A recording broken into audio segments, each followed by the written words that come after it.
मास खवैया कथा कहते हैं, सब लोग ज्ञान बतावत है। कथनी और करने में है अंतर, मूर्ख सबला बनावत है।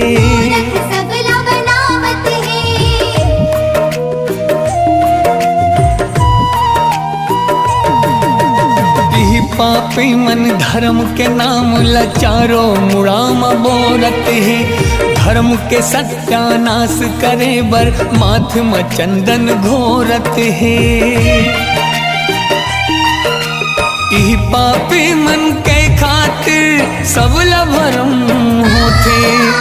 ई पापी मन के खातिर सबला भरम होते।